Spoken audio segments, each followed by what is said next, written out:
Danish drug மேக்கரான Novo நார்டிஸ்க் வந்து அவங்களோட weight loss ட்ரக்கான செமாக்ளூடைடை distribute பண்ண பூனே பேஸ்டு எம்கியூ ஃபார்மக்யூட்டிக்கல்ஸ் அப்படின்ற கம்பெனி கிட்ட பார்ட்னர்ஷிப் பண்ணியிருக்காங்க. ஸோ இந்தியாவோட ஒபிசிட்டி மார்க்கெட் வந்து ரேப்பிடாக இன்க்ரீஸ் ஆகிறதால இந்த ஸ்ட்ராட்டஜிக் மூவ் எடுத்திருக்கிறதா சொல்கிறாங்க. எலிலி வந்து லாஸ்ட் மந்த் சிப்லாவோட டைப் பண்ணி அவங்களோட ஆன்டி ஒபிஸ் ட்ரக்கான ட்ரைசெபடைட் அப்படின்ற ட்ரக்கை வந்து டிஸ்ட்ரிபியூட் பண்ண பார்ட்னர்ஷிப் பண்ணியிருந்ததுக்கு அப்புறம் இந்த டீல் வந்து நோவோ நார்டிஸ்க் அனௌன்ஸ் பண்ணியிருக்காங்க. நோவோ நார்டிஸ்க்கும் எம்கியூரும் செமாக்ளூடைடை வந்து புது பிராண்ட்ல கோவிஸ்ட்ரா லான்ச் பண்ண போறாங்க. இது எவ்வளோ இருக்குன்னு பார்த்தீங்கன்னா 2.4 mg. ஸோ இப்போ கரண்டாக பார்த்தீங்கன்னா நோவோ நார்டிஸ்க் வந்து வீகோவி அப்படிங்கிற பிராண்ட் நேம்ல வந்து வெயிட் லாஸ் ட்ரக்கை வந்து செல் பண்ணிட்டு இருக்காங்க. வீகோவி வந்து once in a week injectable medicine.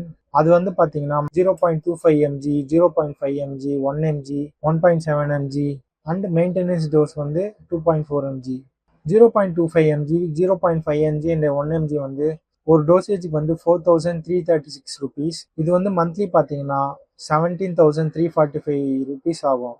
1.7 mg வந்து ஒரு மந்த்துக்கு எவ்வளோ ஆகும்னு பார்த்தீங்கன்னா 24,280 rupees அண்ட் 2.4 mg வந்து பார்த்தீங்கன்னா 26,015 rupees ஆகும். ஸோ இந்த ஸ்ட்ராட்டஜிக் மூவ் நோவோ நார்டிஸ்க் எதுக்கு எடுத்தாங்கன்னு பார்த்தீங்கன்னா இந்தியாவில் வந்து லோக்கல் பிளேயரோட ஒரு பார்ட்னர்ஷிப் வச்சு ஸோ அவங்களோட ஒபிசிட்டி ட்ரக்ஸ் வந்து டிஸ்ட்ரிபியூட் பண்ணுறதுக்கு சூட்டபிளாக இருக்கும்னு இந்த மூவ் எடுத்திருக்காங்க.